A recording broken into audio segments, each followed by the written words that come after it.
Hare Krishna. Thank you everyone for coming to this morning's Bhagavatam class. We're reading from Canto 3, Chapter 28, verse number 21.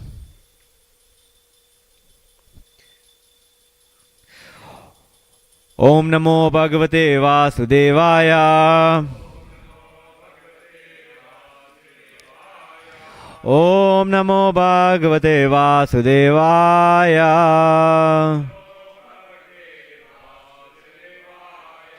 Om Namo Bhagavate Vasudevaya.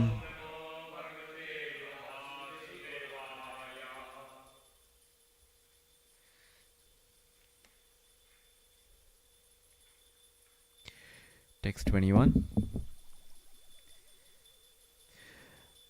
Sanchintayat Bhagavatas Charanaravindam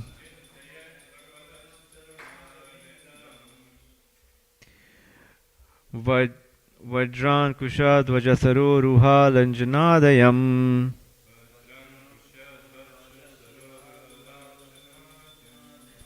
Utunga Rakta Vilasanaka Chakravala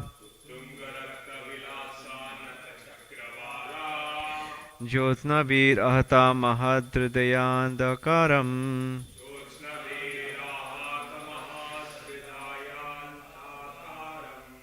Sanchintayet Bhagavata Charanaravindam Vajran Kusha Dvaja Sharo Ruha Lanjanadayam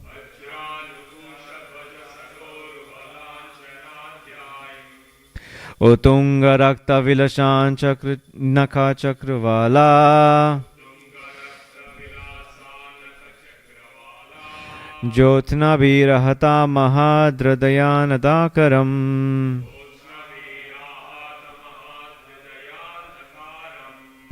Sanchintayet Bhagavata Charanaravindam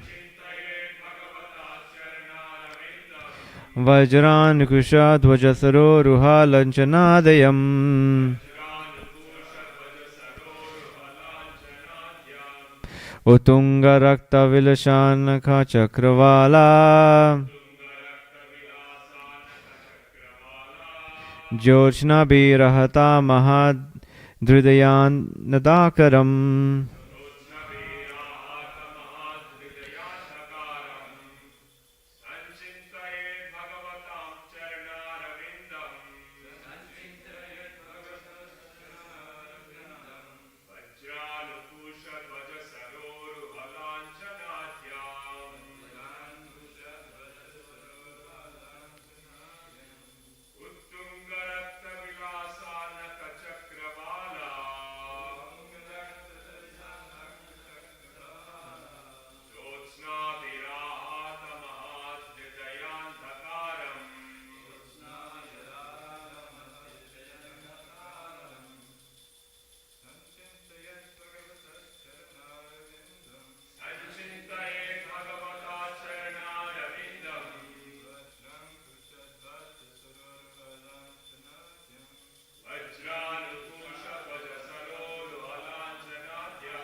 Sanchintayet. He should concentrate. Bhagavata, of the Lord. Charanaravindam, on the lotus feet. Vajra, thunderbolt. Ankusha, goad, rod for driving elephants. Dwaja, banner. Sharoruha, lotus. Lanchana, marks.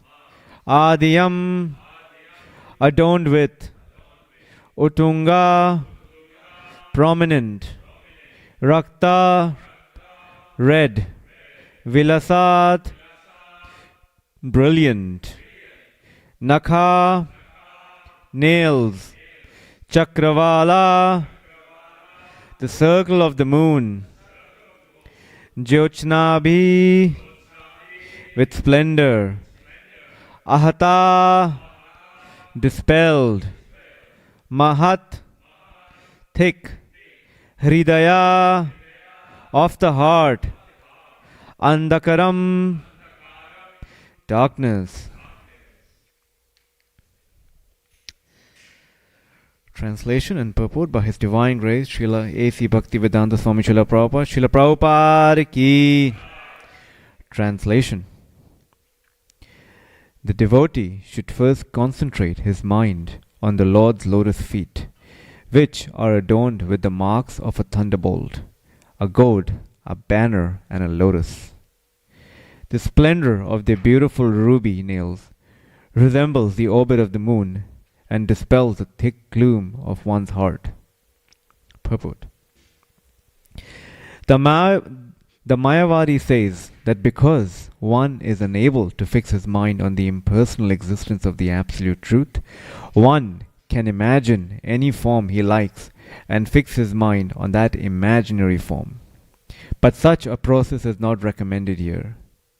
Imagination is always imagination and results only in further imagination. A concrete description of the eternal form of the Lord is given here. The Lord's soul is depicted with distinctive lines resembling a thunderbolt, a flag, a lotus flower, and a goad. The luster of his toenails, which are brilliantly prominent, resembles the light of the moon.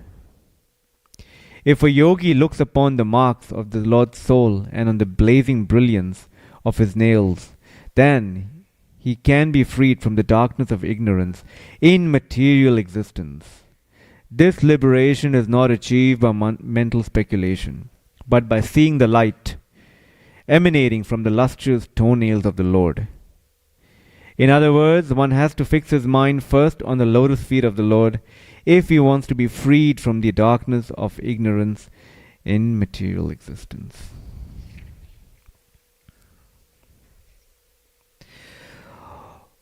Om Ajnanatimirandhasya Jnananjana Shalakaya Chakshurunmilitam Yena Tasmai Shri Guruve Namah.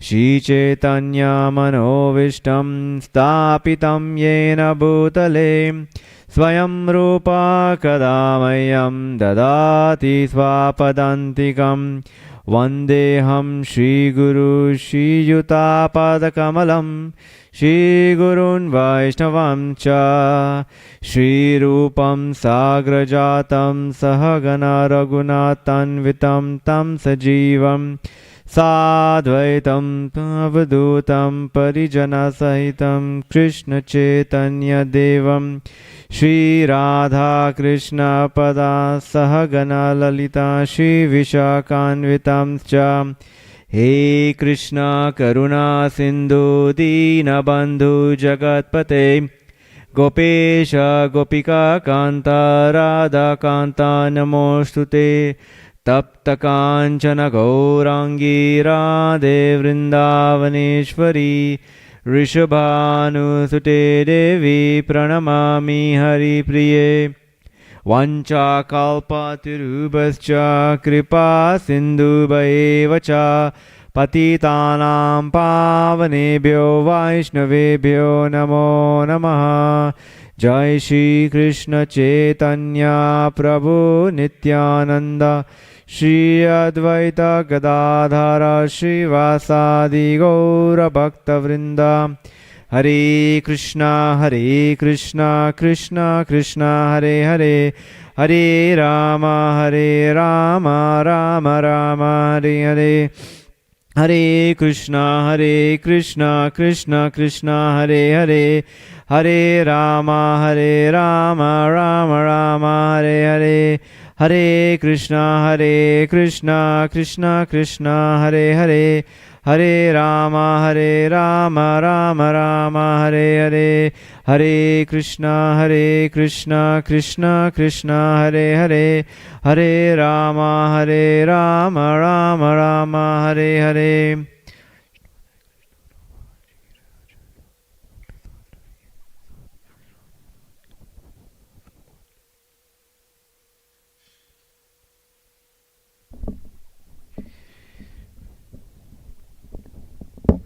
Hare Krishna. Welcome everyone to this morning's Bhagavatam class. We're reading from Canto 3, Chapter 28, verse number 21. I'll read the translation again. The devotee should first concentrate his mind on the Lord's lotus feet, which are adorned with the marks of a thunderbolt, a goat, a banner, and a lotus. The splendor of their beautiful ruby nails resembles the orbit of the moon and dispels the thick gloom of one's heart. So in the previous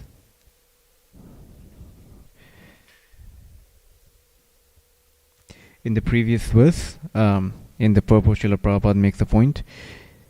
In order to convince the yogi that the absolute truth or Supreme Personality of Godhead is never impersonal at any time, the following verses prescribe observing the Lord in His personal form, limb after limb.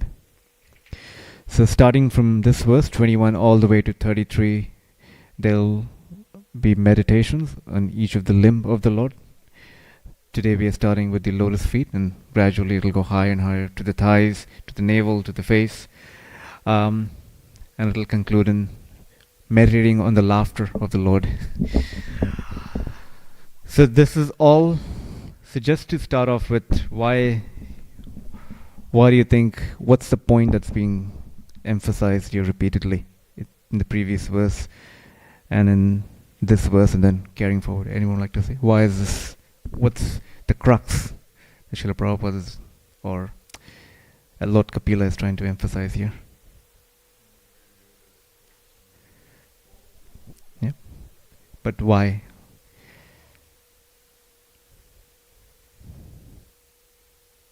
Form of the Lord, so what does that lead one to? Lord is a person. So form of the Lord is actually a person. In fact, when I, the verse in the Gita, chapter 8, verse number 9, when I read it first and then reading it over and over again, after like maybe 20 or 30 attempts, it finally struck me what was the driving point there. Anyone know that verse? Chapter 8, verse number 9. One should meditate upon the Supreme Person as the one who knows everything, as He who is the oldest, who is the controller, who is smaller than the smallest, who is the maintainer of everything, who is beyond all material conception, who is inconceivable, and who is always a person. He is luminous like the sun. He is transcendental beyond this material nature. When we come in contact with devotees from whatever background or philosophy or conditioning that we come from, this is what's driven or emphasized to us to really take this deep within our heart, that the Lord is a person. Holy name is a person. When I first heard that, holy name is a person, what do you mean? Oh, when you chant the Maha Mantra, when you chant Hare Krishna, it's non-different from Krishna. So Krishna is actually a person. The moment you start chanting, based on the sincerity of your chanting, the holy name will reveal itself. Krishna will reveal itself. So Nama Rupa Guna Leela. So this is in Nectar of Devotion. So as I was actually reading through this verse and preparing for it, there were so many quotes or so many references in Nectar of Devotion. In fact, if you just turn to the index at the back and you just look up lotus feet, you'll find 2 pages worth of references from the Bhagavatam, starting all the way from the first canto, going all the way till the 12th canto. In fact, the gopis, Dhruva Maharaj, Akrura, so many personalities are offering beautiful prayers. The personified Vedas are offering beautiful prayers to the lotus feet of the Lord. So just the verse that I just referred to from the Gita, chapter 8, verse number 9. Yes, it reveals Krishna's greatness, his inconceivable nature. He's greater than the greatest and he can be smaller than the smallest. And what really is emphasized there is that Krishna is close to us both physically and emotionally. There's always this concept in our contemporary culture of having a soulmate. I like to be with my soulmate. What does that mean? Someone who's very close to your soul. The closest to your soul is a super soul. So Krishna is actually our soulmate. He's accompanying us lifetime after lifetime. So that's the proper definition of who is a soulmate. Krishna is actually a soulmate because he's been there. Forgetting the verse. Sarvasya chaham hridhi sanivishto mata jnanam apohanam cha. I'm seated in everyone's heart, and from me come knowledge, remembrance, and forgetfulness. So Krishna is there as a super soul residing in our heart, watching everything, witnessing everything, giving us guidance to the extent that we want. And he's also closer to us emotionally because he loves us unconditionally. At the moment, Ghanshyam Prabhu is conducting Brihad Bhagavatamrita classes every Saturday. And a key component or key attribute of Brihad Bhagavatamrita is the story of Gop Kumar. And the culmination of it is when Gop Kumar finally meets the Lord. And the exchange between the Lord and Gop Kumar, it reaches its crescendo of personalism because there the Lord is actually revealing to Gop Kumar what how truly he's been missing him this whole time. So for that you have to attend every Saturday, 10:30 to 11:30, Brihad Bhagavatamrita class. So please make every effort to attend those. So the Lord is close to us. Now there are descriptions here in this verse that describe Krishna's lotus feet. There are certain symbols that are being described here, although there are more symbols in Krishna's lotus feet, but there are 4 that are described here. That is, the Sanskrit of it is Vajra, thunderbolt; Ankusha, goad, rod for driving elephants; Dvaja, banner; Sharoruha, lotus. Right? Also there's umbrella, and then there is a fish and many other symbols on Krishna's lotus feet, but these are the ones that are emphasized here. So we'll discuss this for a bit, and then we'll discuss on what does it actually truly mean to actually worship Krishna's lotus feet. So when we come every day, when we take darshan of Shri Radha Gopinath, Shri Gaur Nitai, we start from their feet. But we'll just quickly discuss what each of these symbols actually represent. So first is Vajra, thunderbolt. Well, actually this will be described in more detail in the verse tomorrow, so I'll just leave it for the devotee speaking tomorrow. I think it's Adipurush Prabhu or it's Brajanath Prabhu. Okay. So starting with thunderbolt and then goad, elephant goad. So this is further described if you all read Ananda Vrindavan Champu. So elephant goad, it means that it brings the elephant of devotees' minds under control. It keeps them on the path. So when one is actually riding on an elephant, one is above the others. So when we are one, by this, not only is it actually symbolic, but it actually represents that it actually, when a devotee is meditating on the feet of the Lord, it actually puts them in constant touch with the Lord. In fact, they're actually transcendental to whatever is happening, whatever the disturbances are of their mind. Banner, for one who's actually meditating on the feet of the Lord, it gives the devotee the security and protection from all kinds of fear.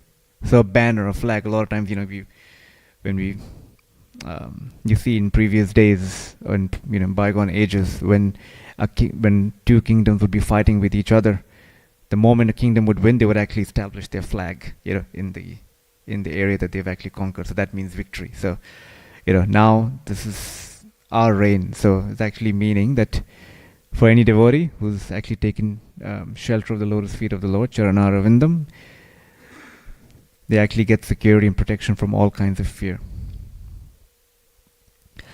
Lotus, in this verse, is referred to as Sharoruha.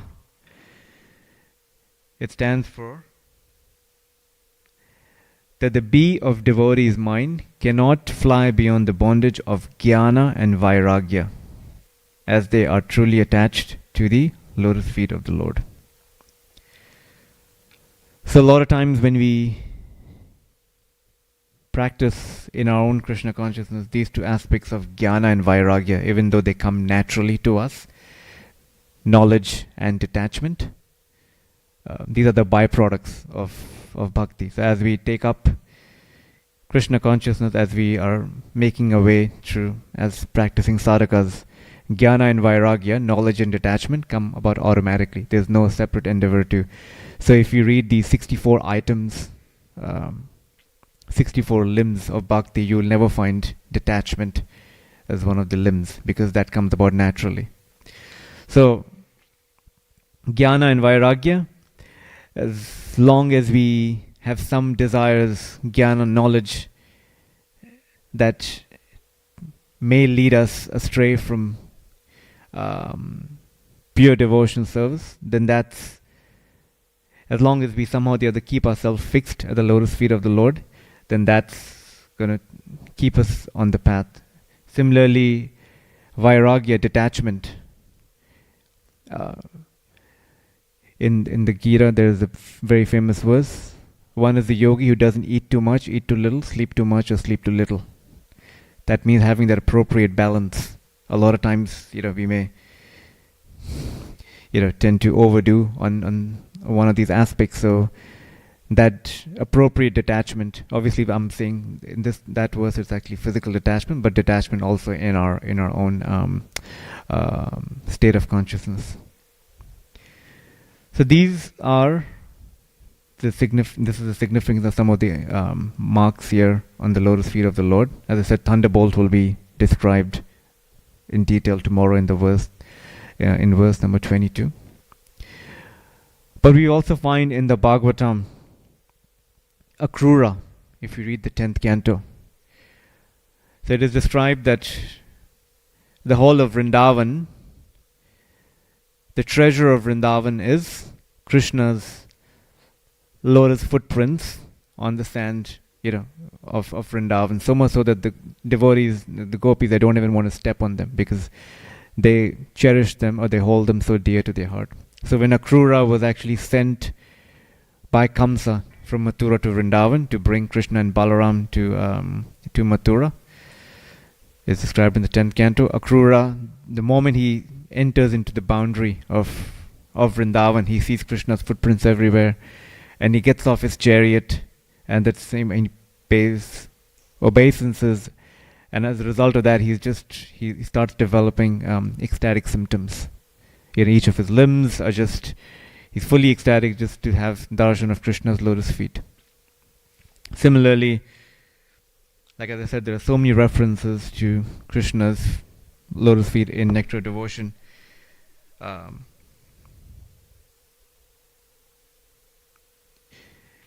It's described in the 4th canto, 9th chapter. King Dhruva Maharaj says, "My dear Lord, the transcendental pleasure derived by meditation upon your lotus feet, which is enjoyed by the pure devotees, cannot be approached by the transcendental pleasure derived by the impersonalists through self-realization. So how can the fruitive workers who at most can aspire to promotion to the heavenly planets understand you, and how can they be described as enjoying a happiness similar to the devotee's happiness?" So one of the 9 processes of bhakti is Pada Sevanam, worshipping the lotus feet of the Lord. And who embodies it is Goddess Lakshmi Devi. So a very important point here, when we come to the Lord and we say, we start with the lotus feet, and our prayer is, Shri Shri Radha Gopinath, please allow us to serve at your lotus feet, or for our minds to be fixed at your lotus feet. What does that actually mean? What's the state of consciousness that we are? Humility, yep. Humility and service. Always in the mood of a servant. So it's when you actually go to someone and you just, I wouldn't say look down, but when you look at their feet, or you just, in traditional Vedic culture, there's always this concept of touching the feet of elders, because we ask for their blessings. And most importantly, we take a humble position. So when we pray to Krishna, please, when we chant the holy name, "Oh Lord, please engage me in your service." So we are taking that humble position because we actually want to serve the Lord. I think last week when His Grace Gokuleshwar Prabhu was giving the morning Bhagavatam class, he said, when we call ourselves servants, and he was describing it as a conversation between myself as the servant, and the Lord. The Lord wakes up for Mangala Arati, he's getting dressed, and then we pitch up here only at 8:30 or 9 o'clock, or after the whole morning program is over. "My Lord, I'm here." What are we telling the Lord? I'm a servant, my master is waking up before me, and so as a servant we need to wake up before the Lord wakes up. So similarly, we see the very moment the Lord wakes up in the morning, he's first offered sweets. Then there's bathing and dressing. Then at 7:15, when the Lord is ready to give darshan, there's Guru Puja. Then there's morning breakfast for the Lord. Then carrying on, then there's afternoon. At 12:30, there's an arati for the Lord. Followed by at 4 o'clock, the Lord, between 12 and 4, the Lord takes rest. And then at 4 o'clock or 4:30, there's offering of fruits to the Lord. At 6:40, there's Lord's dinner. And at 7 o'clock, there's the evening artik, Gora artik. At 9 o'clock or 8:40, there's Lord's nighttime meal. And then at 9 o'clock, then there's final Sandhya Darshan before the Lord takes rest. Why? Because the Lord is a person and we are engaged as His servants. Interestingly enough, when I think Ganesh Prabhu 2 weeks ago, I think his second class in Brihad Bhagavatamrita, he was describing how the culture of a community centered around deity worship, the life of the deity. And he was describing in Jaipur, when we go to Jaipur, we see this Radha Govindaji.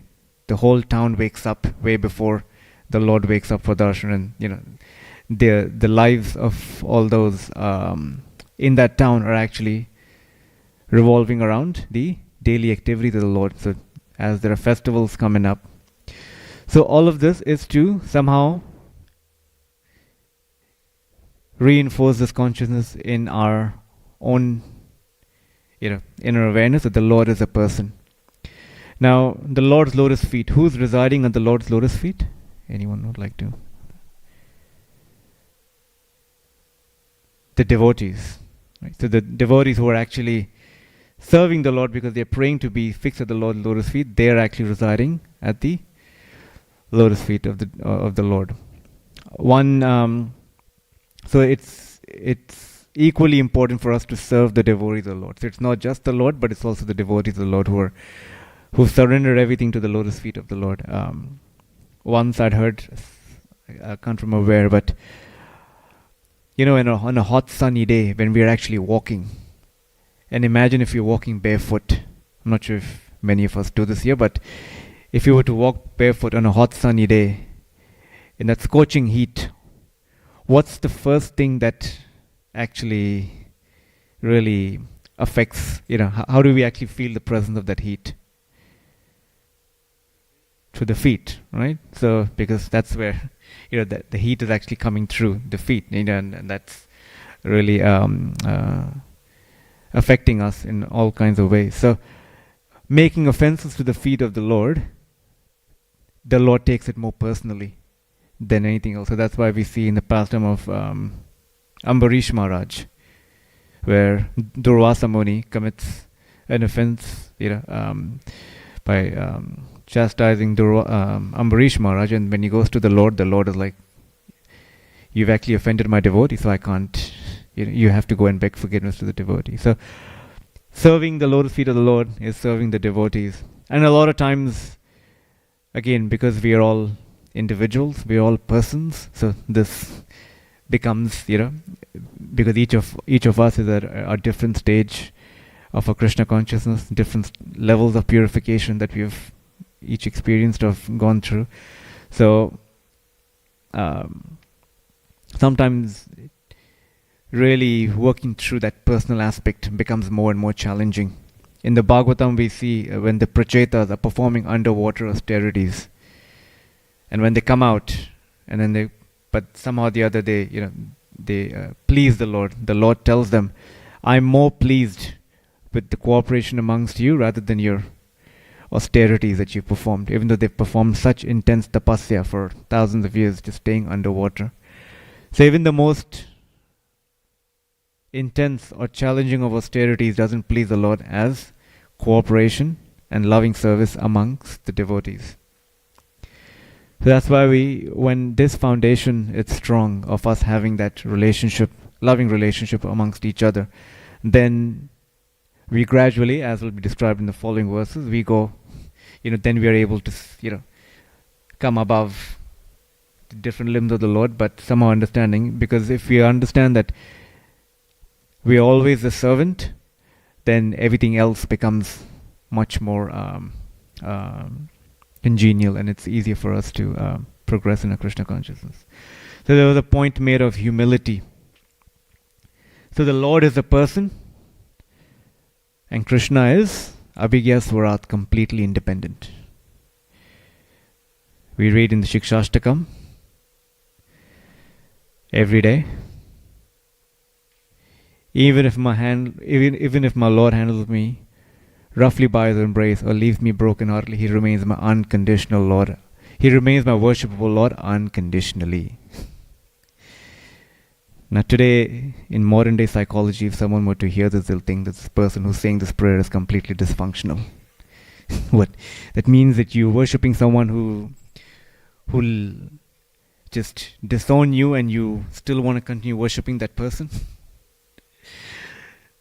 When I first started reading the Bhagavatam, the Bhagavatam first canto, the big one that we sell separately. When I came to the chapter of Narada Muni, when he loses his mother, and then after that he goes to the forest. He's just walking along, and he hears a voice, and the Lord tells him, he sees the Lord, and then the very next moment the Lord disappears, and then the Lord tells him, "Now you'll never see me again." And when I'm reading through it, obviously most of us, when we like, wait a minute, this boy has just lost his mother, his only shelter. He's a 5-year-old boy, doesn't know where to go, what to do. He was told to worship the Lord or meditate on the Lord, and now the Lord's telling him, "You'll never see me again." What kind of Lord is this? Why should we worship? But that, like I said, Krishna is completely independent, and the devotees of the Lord, the pure-hearted devotees of the Lord, are fully surrendered to the will of the Lord. That's the difference between pure devotees who practice pure devotional service, anya bilashita shunyam, completely unmotivated, uninterrupted, and us, you know, in the neophyte stage, in the sadhaka stage, just trying to somehow or the other fix our mind on the lotus feet of the Lord. Now, an important ingredient again is humility, and there are countless stories in Bhagavatam, in Chaitanya Charitamrita, of how it's humility that attracts the Lord, nothing else, or at least for the most part. This is what's given most, the most emphasis on. So sometimes people, or we may think humility to be low self-esteem. I'm not qualified, I can't do this. His Holiness Bhakti Tirtha Swami would say humility is not thinking of oneself less, but thinking less of, not thinking less of oneself, but thinking of, again, the other part wrong.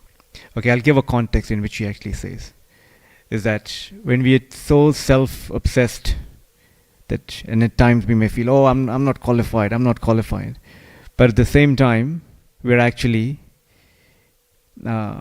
limiting or somehow obstructing the Lord's mercy to actually empower us to do that service.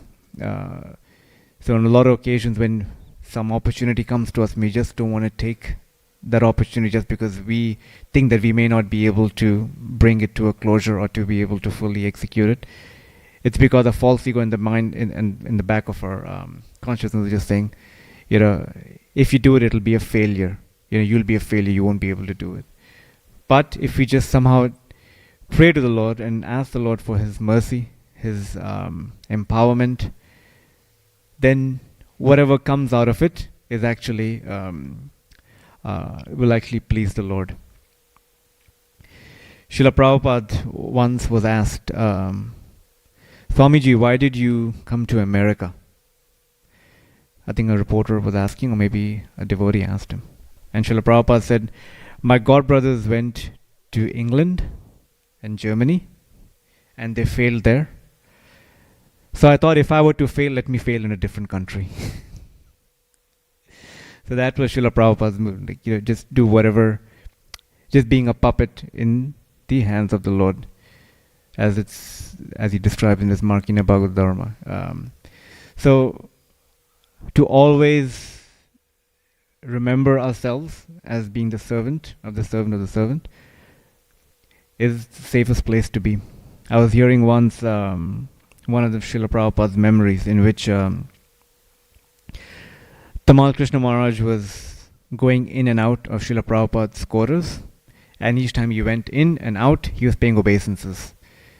And what Srila Prabhupada asked him to do was something, just to fix something. It wasn't, it meant that Tamal Krishna Maharaj had to go in and out a few times. It wasn't just one interaction. So on each occasion, he saw Tamal Krishna Maharaj paying obeisances to the Lord, to Srila Prabhupada. Later on, when this devotee asked Tamal Krishna Maharaj, what were you doing? He's like, Srila Prabhupada told me to pay obeisances each time, because in that way, there'll be no concept of over familiarity. So a lot of time when we hear familiarity breeds contempt. So we always do so just so that we always remain in the mood of being a servant.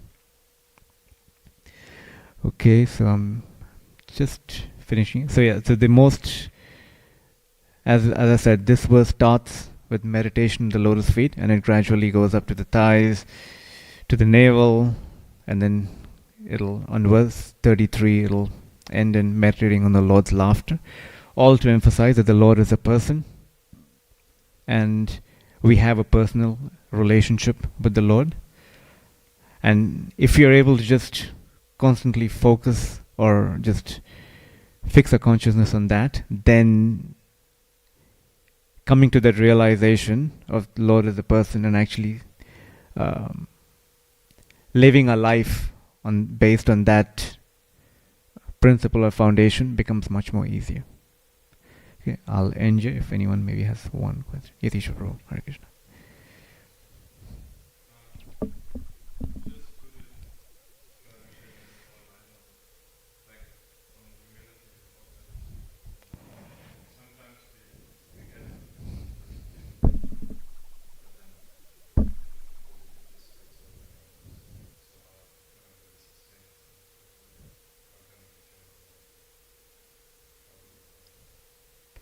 So the question is, there are moments when we, have an overpowering sense of humility, but then at times false ego takes over, and then, just to be somehow always remaining in the humble position. Good question, bro.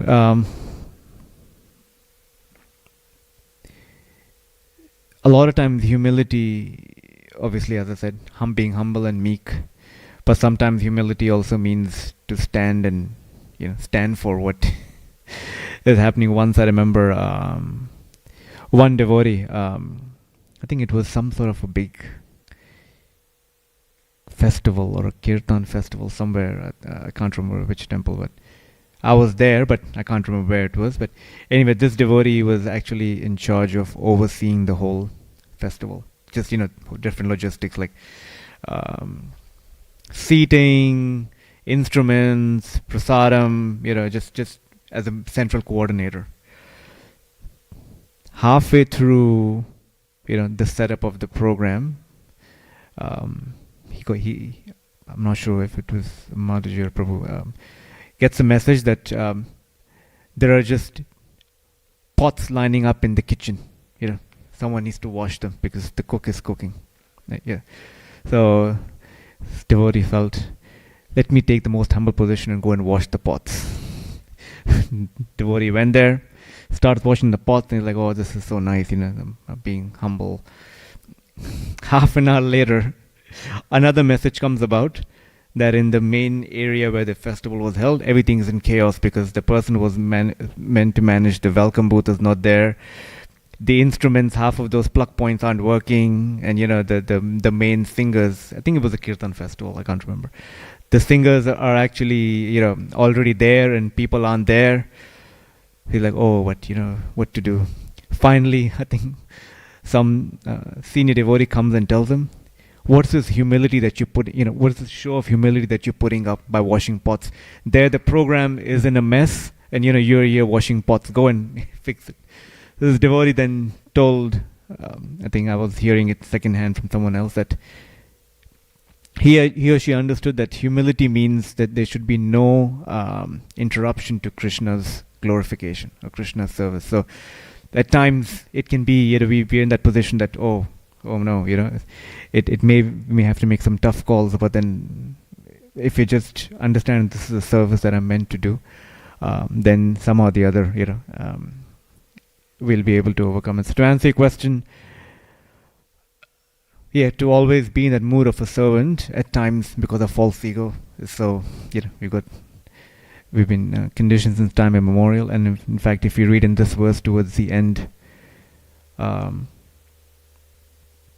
by seeing the light emanating from the lustrous toenail of the Lord, in other words, one has to fix his mind on the lotus feet of the Lord if he wants to be freed from the darkness of ignorance and material existence. So, always.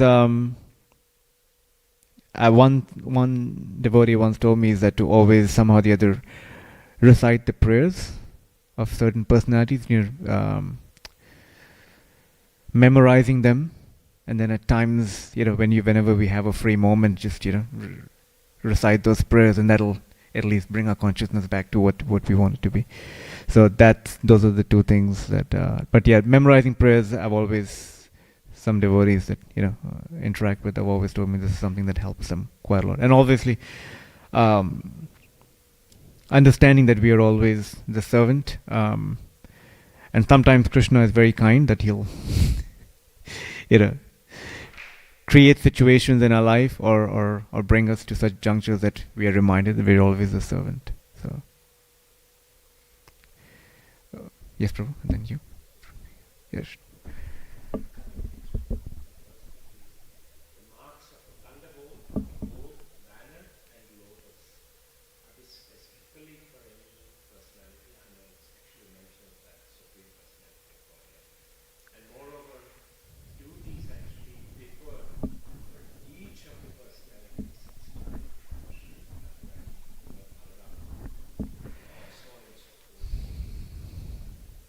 Yes, thank you, Prabhu. So, like I said, these are some of the marks. This is not a complete list of marks.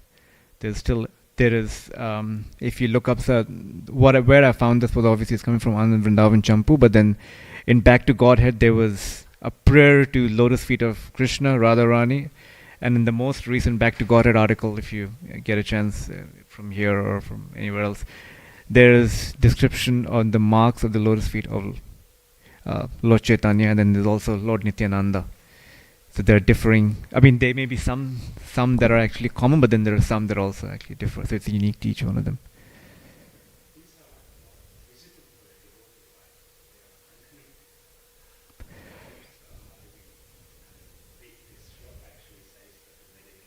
Mm-hmm.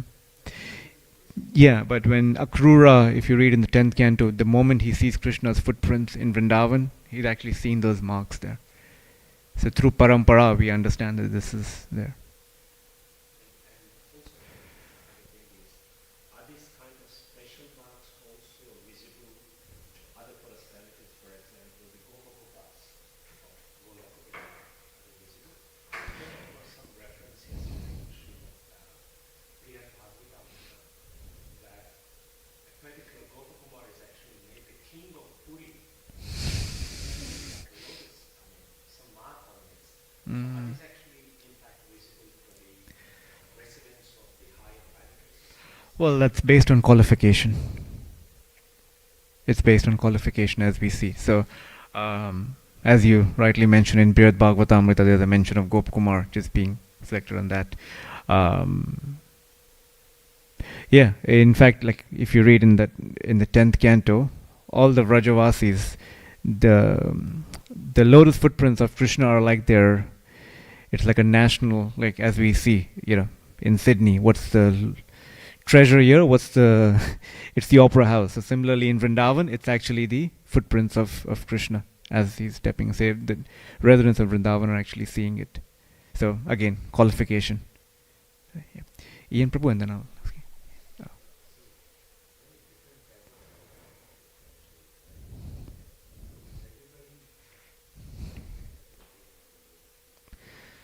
Yes, in this verse, is that the question? Yeah, in this series of verses, you'll see, so these verses are actually describing worship in one sense, meditating on the deity form of the Lord. So for all of us practicing sadhakas, in one instance, Prabhupada writes, one can just see the Lord just in his meditation.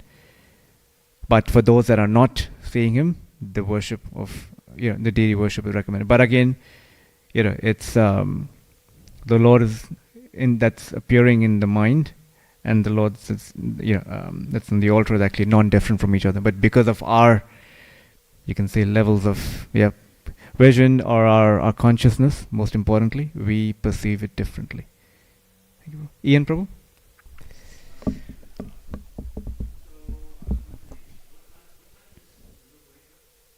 The Lord wakes up. You mean he actually wakes up?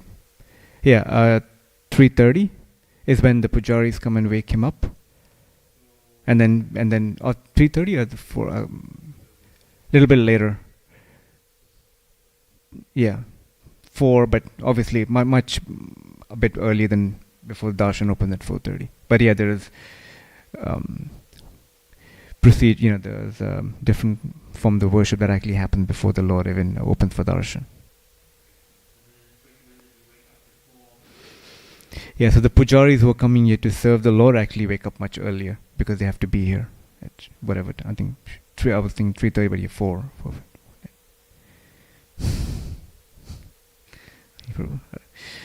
Hare Krishna. Granth Srimad Bhagavatam ki, Srila Prabhupada ki, Nita Go Premanandi.